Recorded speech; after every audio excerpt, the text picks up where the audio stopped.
in many ways, France is kind of the new Greece of American politics. And I say that somewhat unfortunately. I think that this is one of the sort of less attractive trends of American politics sometimes. It's quite easy to target other countries and other regions without getting the facts straight directly.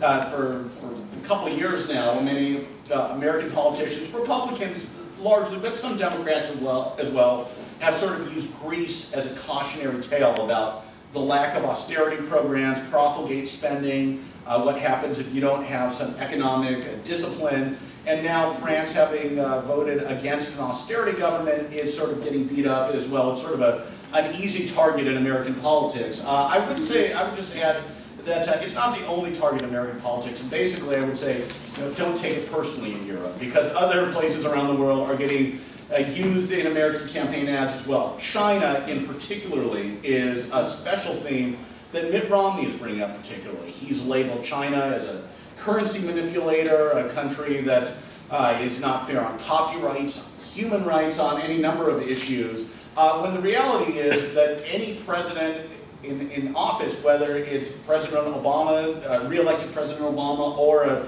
President Romney taking the oath of office in 2013, is going to have a limited set of policy options towards China, really towards Europe, and in many other ways. So a lot of these charges that are getting thrown out can be said because they're run by challengers, and the challenger does not have that responsibility to govern and to actually implement those changes. So I would just say, for better or worse, some of this is par for the course of American political rhetoric, and once the actual policy making gets underway after the next campaign, the reality will be somewhat different. And with that, I'd love to open up the discussion.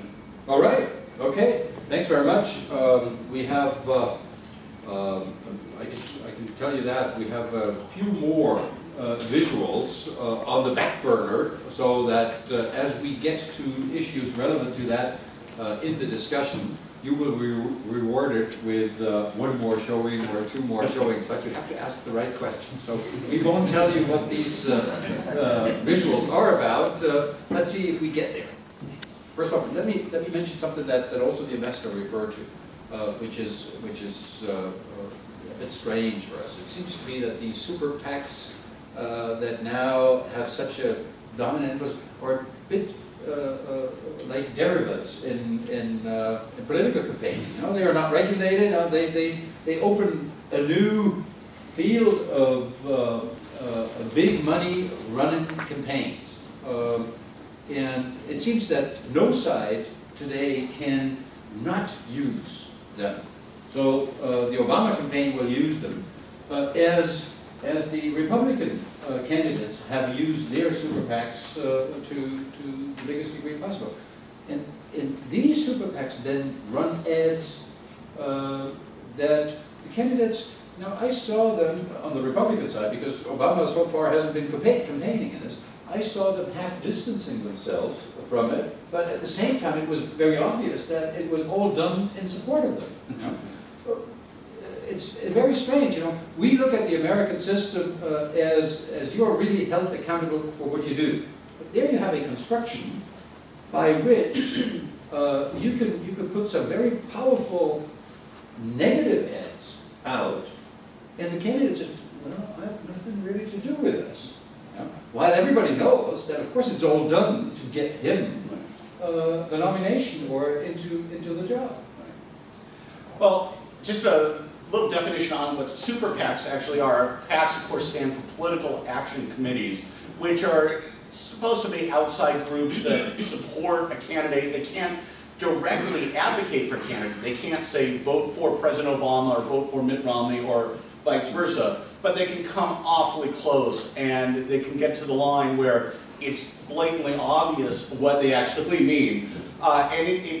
PACs have been on the books. They've been around for decades, maybe close to a century or so, but they've been limited up till now in what they could actually give. It's $5,000. So for the primary, $5,000 for the general election. So $10,000. That's something, but it's a fraction of what can now be given by wealthy individuals under the Supreme Court ruling known as Citizens United.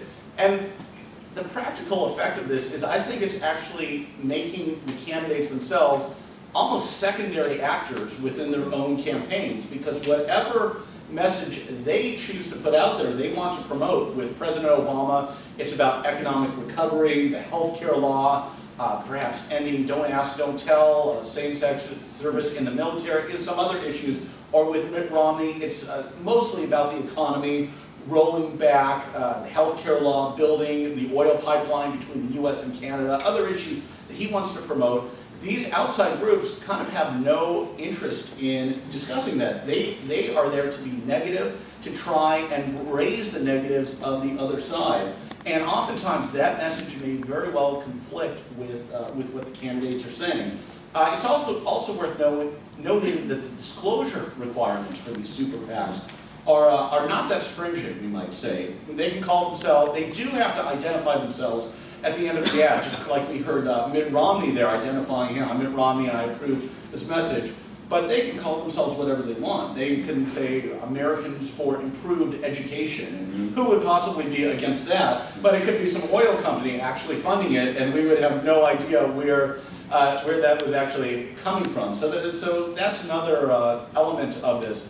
You know, President Obama, he's probably going to be at a disadvantage with the super PACs, because not surprisingly, it's the outside groups of the opposition party that want to, that are going to raise the most money and be opposed to the sitting office holder. President Obama has said that repeatedly that he's against super PACs. He criticized the Supreme Court ruling literally to the face of Supreme Court justices at a State of the Union speech, but he's also said those are the rules that are in place, so that's what we're going to play by. I would expect Republicans to have a big advantage in this area, and that's one of the reasons that I think the Obama campaign is spending so much time fundraising, because they're anticipating all this onslaught of money and they're having to try and find some way to offset it in advance. But hasn't a lot of the Republican money been burned with this extended struggle between so many candidates, or is the money available so abundant that it even doesn't matter? I think that must have been the most costly nomination campaign that we have seen, this one on the Republican side. Yeah, I'm sure you're right. I haven't seen the final reports, but just the fact that it went on for so many months and was so elongated, it's a drain on the accounts. And it's also worth noting, in comparison to those super PACs that can give unlimited money, candidates themselves can only raise money in pretty small amounts. The maximum anybody can give is $2,500. They can give $2,500 in a primary, $2,500 in a general election. So $5,000 to raise the millions, even the hundreds of millions of dollars you need at this point to run a national campaign, that's a lot of time fundraising. And it's supposed to be a great equalizer. It means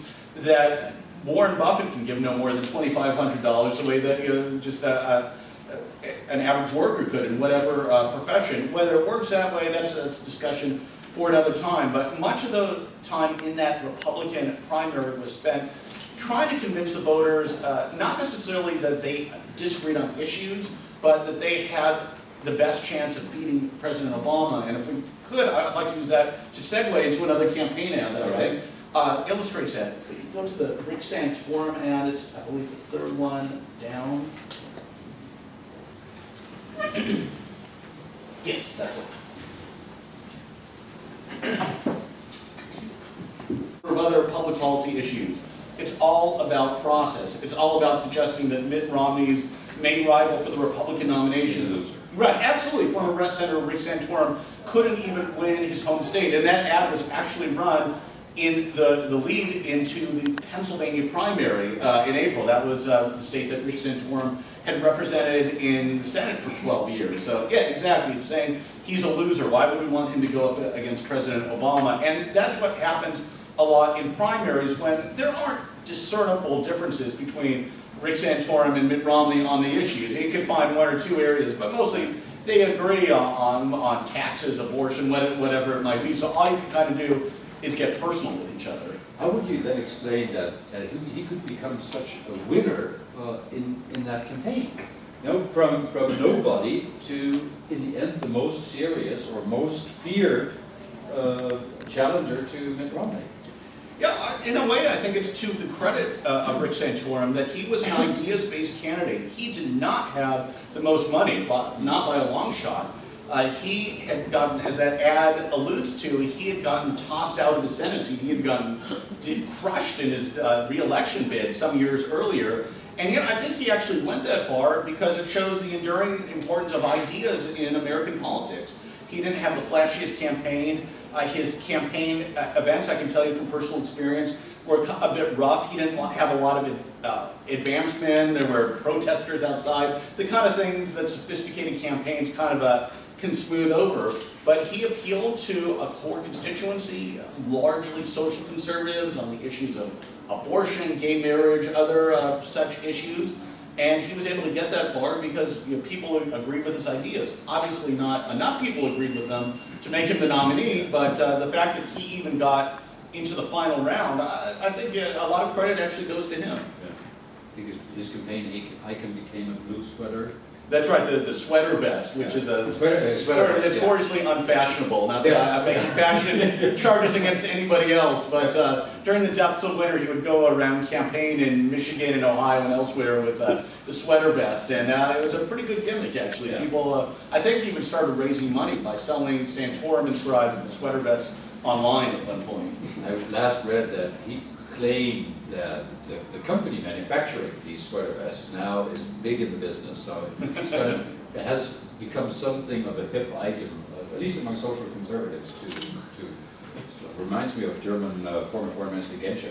He used to wear a yellow sweater because the colors of his party were blue and yellow, and for an almost 70-year-old man, campaigning always in a yellow sweater like a canary bird is not the most common sight. Most becoming elected official. Anyway, but Santorum, I think, used it very effectively.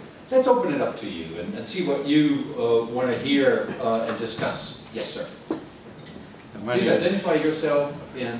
My name is Jeffrey Harris. I work in the Secretariat of the European Parliament, and as luck would have it, I'll be setting up shop in our European Parliament liaison office in Washington, D.C. on the 1st of July. Terrific. Welcome to Washington. An interesting in advance. Situation. You say, you quote Governor Romney saying Europe isn't working even in Europe. Could you say a little bit more what he means? Presumably he doesn't mean Angela Merkel's coming under pressure from these terrible socialists to abandon her excellent economic policy, or what? I mean, and is it a caricature just to say, well, the center of gravity of American politics is much more to the right than in Europe, therefore anybody comes across as social democratic, just spell out a bit more what's behind the jibe, and how does Obama react to that? Or does he just ignore it, or does he join in? Social welfare state, something where with universal health care, with higher taxation rates to support more social programs. I give my personal opinion here. I think it's a wildly unfair charge because, as I was saying, there are such differences between, say, the German model, which actually does do a pretty good job of supporting universal health care or something close to it, strong public transportation, a pretty good balance between management and labor, and say Greece, where there are legitimate problems about a wealthy elite having. Só que não tem a mesma qualidade. Sabe um pouco?